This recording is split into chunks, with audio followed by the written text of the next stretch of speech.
Only Boost Mobile. Boost Mobile? We'll give you a free year of service. Free year? When you buy a new 5G phone. New 5G phone? Enough. But I'm your hype man. When you purchase an eligible device, you get $25 off every month for 12 months with credits totaling 1 year of free service. Taxes extra for the device and service plan. Online only.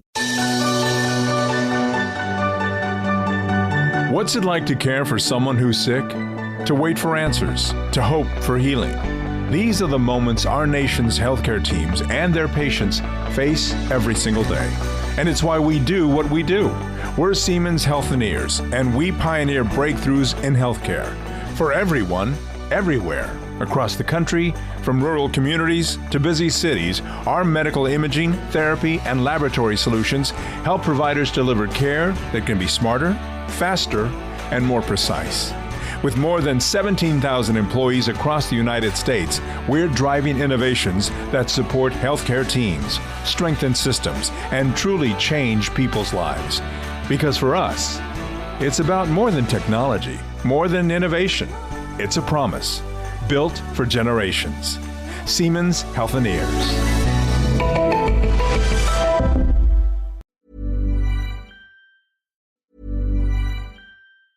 Only Boost Mobile. Boost Mobile? We'll give you a free year of service. Free year? When you buy a new 5G phone. New 5G phone? Enough. But I'm your hype man. When you purchase an eligible device, you get $25 off every month for 12 months with credits totaling 1 year of free service. Taxes extra for the device and service plan. Online only. Across America, healthcare teams are managing complex demands. At Siemens Healthineers, we're here to help. With more than 17,000 U.S. team members, we're pioneering breakthroughs in medical imaging, therapy, and laboratory diagnostics, giving healthcare teams the tools to deliver smarter, faster, more precise care. Because when the right technology meets the right moment, diagnoses are clearer, treatments more effective, and lives can truly change. For us, it's more than innovation. It's a promise built for generations. Siemens Healthineers.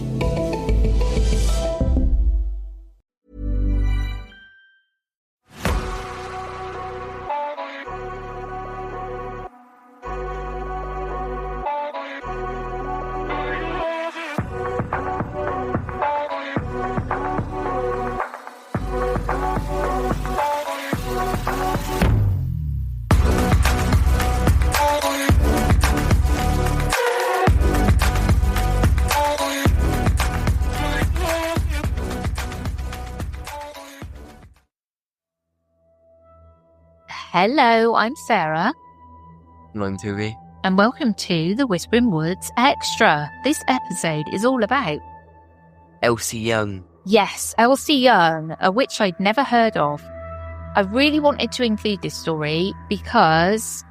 Anyway, I'm not going to say that. I'm going to let you listen to it first. We'll get straight into it. Are you ready? For the story? Yes, I am.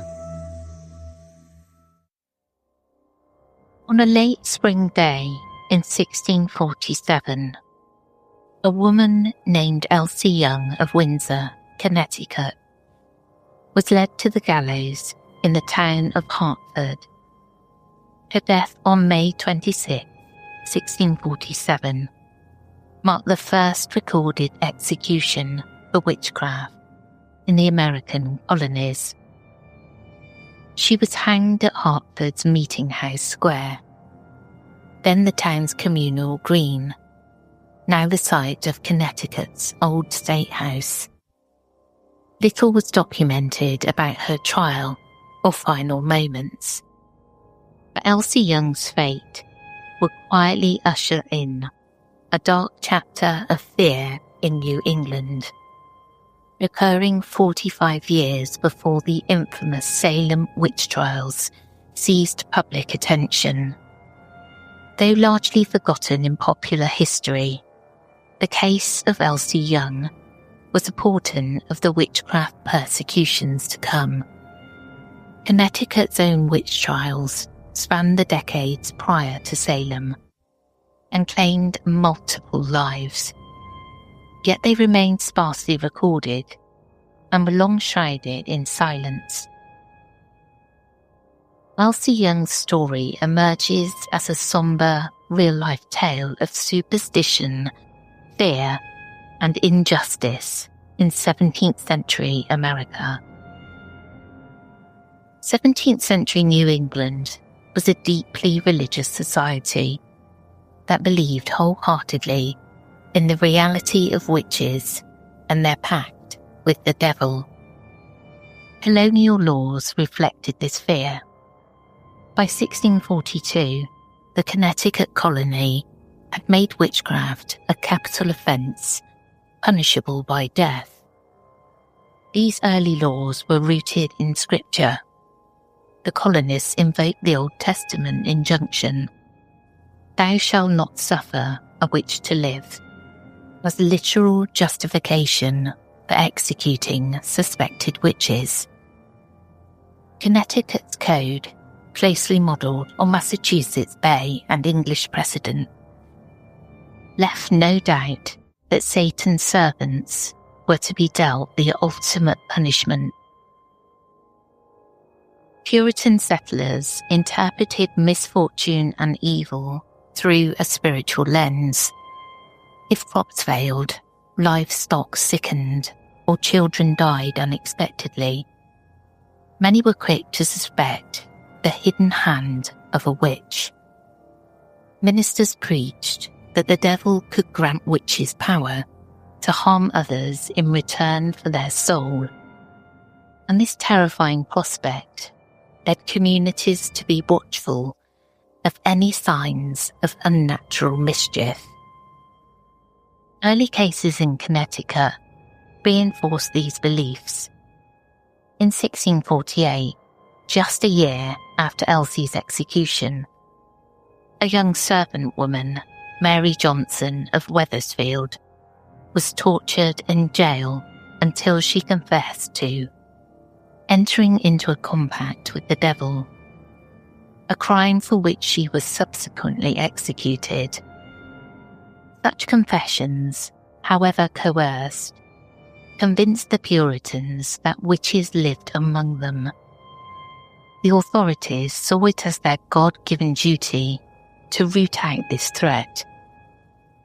By formal statute and fervent faith, the colony stood ready to purge any hint of witchcraft.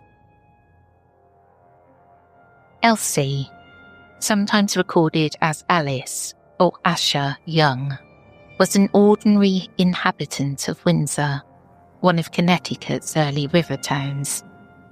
Born in England around 1615, she emigrated during the Great Migration and settled in Windsor in the 1630s. Alse married a carpenter, John Young, and together they owned a small parcel of land along Windsor's Backer Row and farm plots by the river. The couple had one child, a daughter named Alice, born in 1640. Having only a single child was somewhat uncommon in a community where large families were the norm, and this fact would later take on an ominous correlation in the eyes of her neighbours. By all surviving accounts, Alse Young lived an unremarkable life in Windsor until the events that led to her accusation. She and her family may have been seen as relative outsiders in town. Historians note that the Youngs' homestead was among a cluster of families from a different English background, the Tinker family sisters, who left Windsor not long after Alse's execution. This hints that the Youngs' origins set them apart from the majority of Windsor's founding settlers. We don't know if personal feuds, gossip, or some local quarrel primed Alse for suspicion. What we do know is that by the mid-1640s, trouble was brewing in the Connecticut River Valley that would put a target on her back. 1647 proved to be a devastating year for Windsor. Historical records indicate that an epidemic, likely influenza, swept through the town, taking lives at an alarming rate. In that single year, Windsor saw 27 burials, a death toll over 4 times higher than the year before. No rank or family was spared. 2 of Reverend John Warham's children died, as did a child of Dr. Bray Rossiter, the town's physician. Prominent lawmakers and church members lost relatives to the sickness, despite their prayers and all the remedies the community could muster. Such widespread calamity in a God-fearing town demanded an explanation.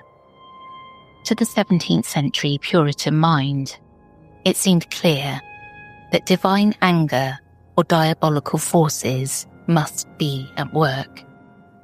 Either God was punishing the community for hidden sins, or Satan had sent a witch to wreak havoc among them.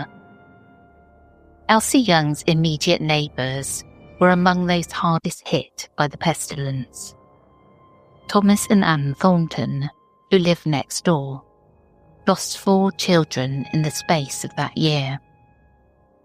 One of the Thornton daughters, Priscilla, lay on her deathbed and was said to murmur that she had been much troubled by Satan. I find Christ is too hard for him.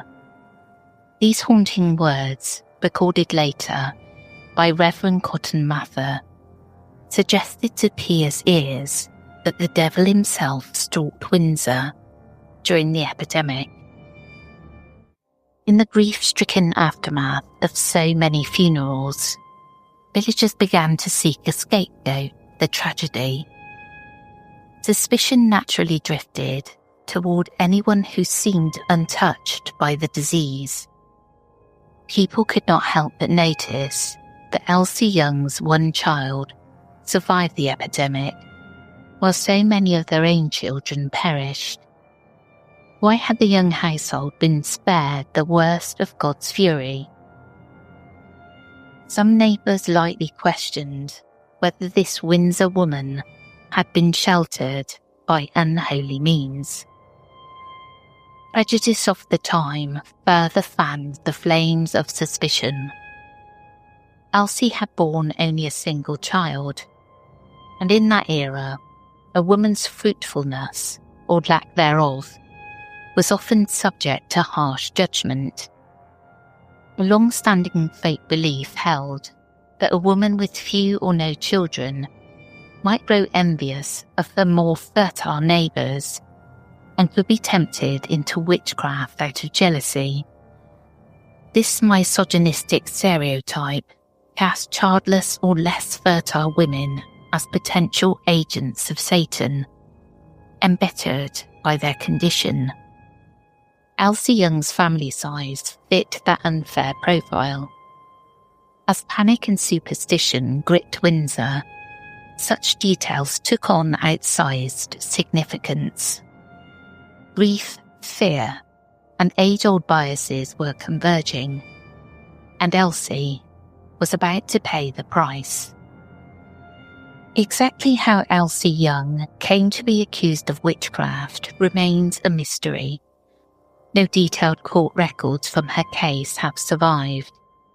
What little we know comes from fragmentary notes and later speculation. Sometime in early 1647, Elsie was arrested and arraigned in Hertford on charges of witchcraft. Given the turmoil of the epidemic, one theory is that Connecticut's leaders, pressured by prominent families whose loved ones had died, felt compelled to identify and punish a culprit for the community's suffering. The death and despair had reached even the elite families of the colony. In such desperate circumstances, it's conceivable that the authorities scapegoated Elsie Young to calm public fear.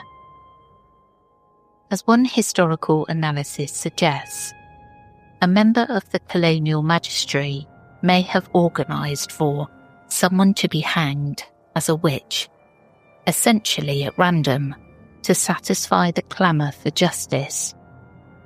If true, Elsie was the unlucky target of that grim calculus. However the process unfolded, Elsie Young was indicted, tried, and condemned to death by the Connecticut court in the spring of 1647. No transcripts of her trial, if any were made, are known to exist. We don't know if any neighbours spoke against her, or what evidence, if any, was presented, or whether Alse herself maintained her innocence to the end. The Puritan courts of the time often relied on testimony of unexplained illnesses, livestock deaths, or fits suffered by accusers.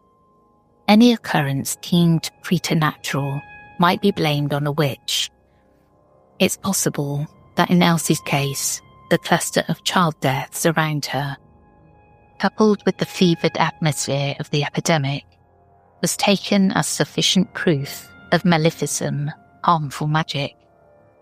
There is no record of any confession by Alse Young. Unlike the later Salem trials, Connecticut in 1647 left behind no pamphlets sensationalizing the proceedings. All that remains in the written record are 2 terse diary entries that testify to her fate. Contemporary observers noted Alse's downfall in spare, unsettling words. John Winthrop, governor of the Massachusetts Bay Colony, made a brief note in his journal. One of Windsor was arraigned and executed at Hartford for a witch. The blank in this entry suggests Winthrop either forgot Alse's name or deliberately omitted it, a telling indication of how routine or how secretive such an event may have been at the time. In Windsor, town clerk Matthew Grant recorded the execution in his diary with equal bluntness. And the date May the 26th, 1647, he wrote, "Alse Young was hanged."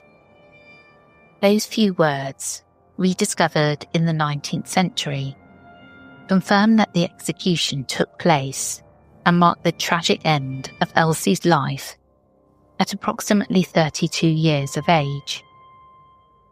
On the day of the execution, Alse Young was likely led out in front of the Hartford meeting house, where a gallows stood near the jail on the public square. There, in the presence of whatever magistrates and townsfolk gathered, the sentence was carried out by hanging. No details survive of the scene, no recorded last words, no description of the weather or the crowd's reaction. The truth is lost to time.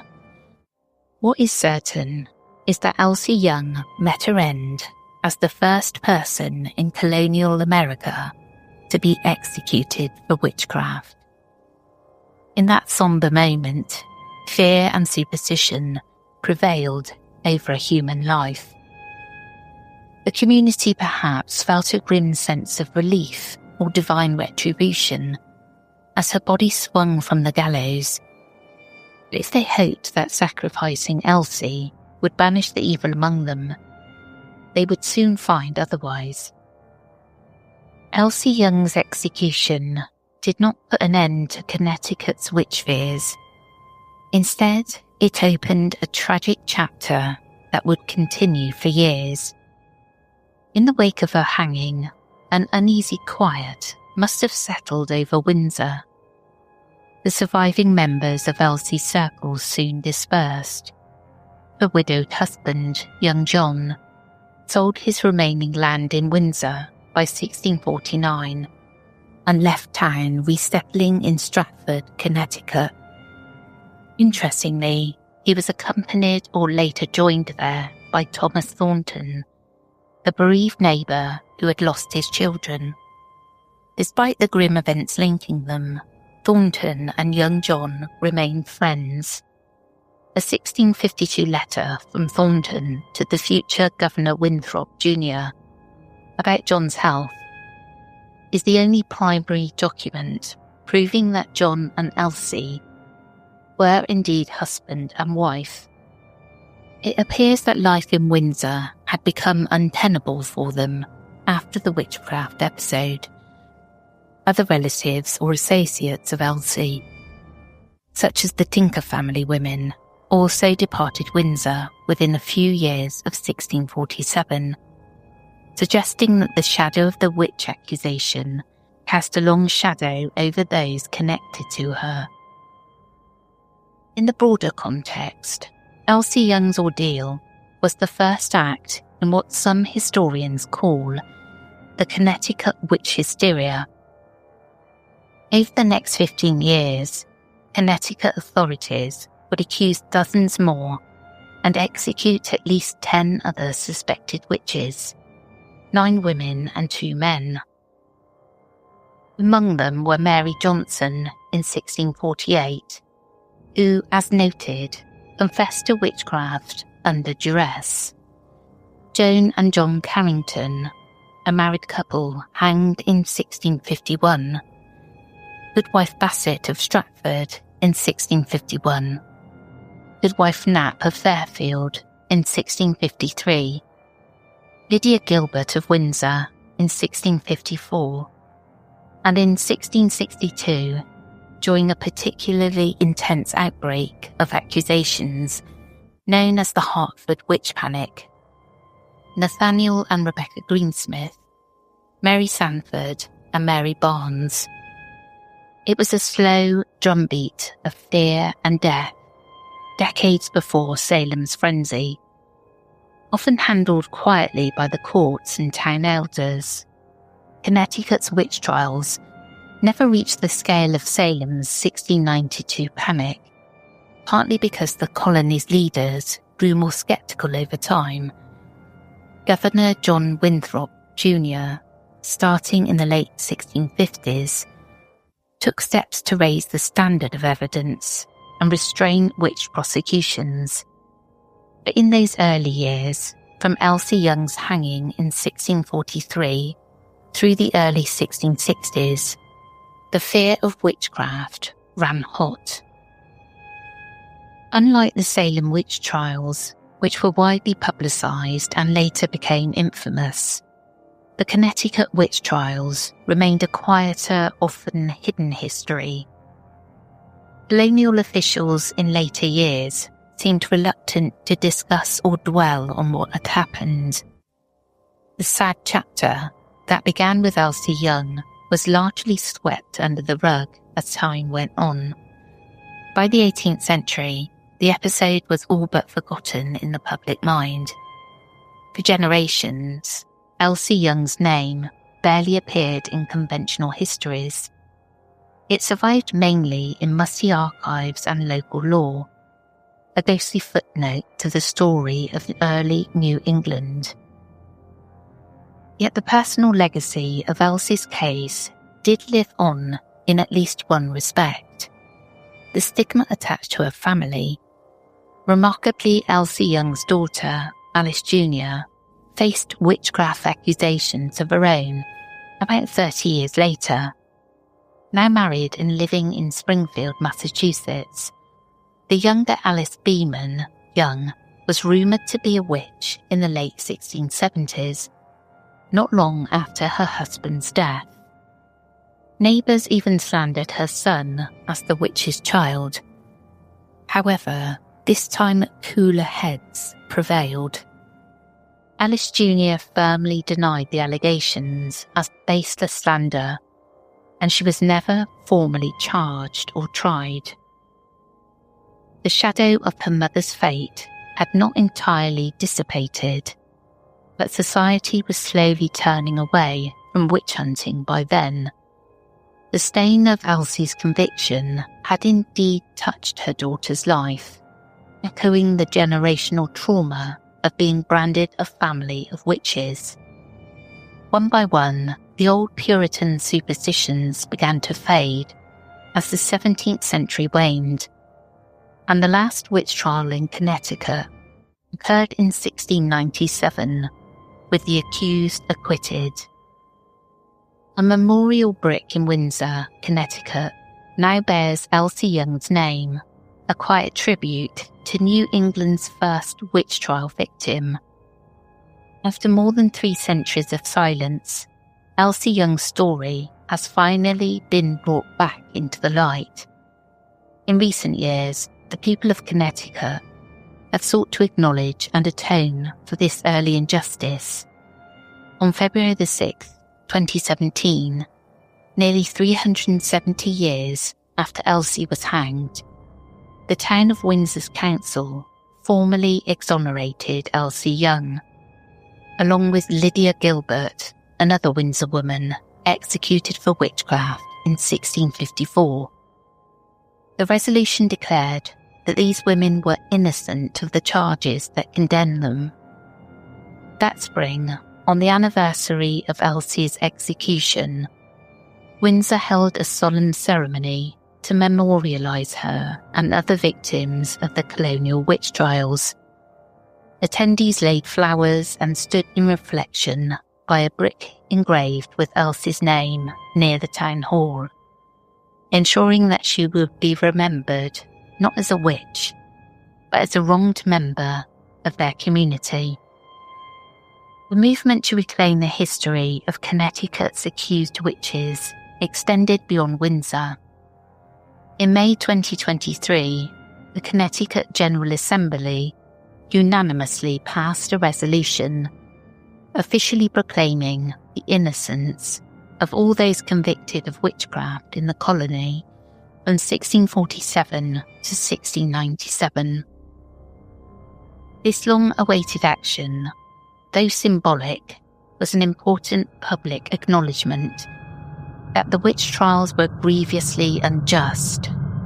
Modern Connecticut thus joined Massachusetts, which had earlier reversed many Salem convictions, in formally apologising for its witch trial era. For Alse Young, it meant that her name was finally cleared by the very society that once condemned her.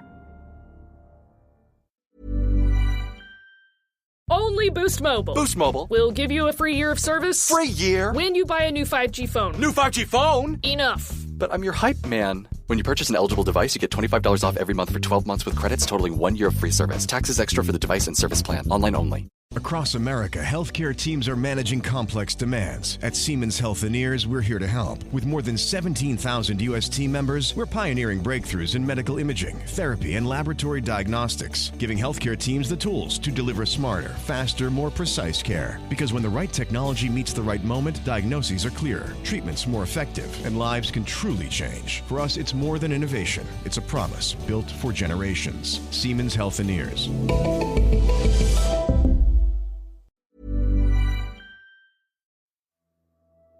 I really wanted to include this because I wanted to know more about the Puritan times and the witches. Because one of my favourite films about witches is the one called Witch with the 2 V's. And you've never seen it, you probably... How do you spell witch with 2 V's? Well, it's just done like 2 V's. Yeah. And in that film, they are Puritans who get banished. I'm not going to say any more than that because people may want to watch it and they haven't seen it yet. And they get banished and stuff goes on. And I was like, I really want to know about some Puritan witches and what happened. So that's why we ended up with this story. Yeah. I don't really know of any other witch characters apart from... Well, you know... Harry Potter and all that. Yeah. Puritan... During those times, the Puritans really saw the devil everywhere. They really did. And witchcraft everywhere. And you think if you got banished from your settlement, there's no way you're going to survive on your own. If your family was pushed out, you'd be isolated in this massive country, nobody around you. You'd go crazy. Where? It's in America. I'd build a city. You would. You'd build your own army, wouldn't you, love? Yeah. Well, that's the end of this episode. I hope you enjoyed and we'll catch up with you again soon. We will indeed. We will catch you again on Sunday. Take care, everyone. Goodbye.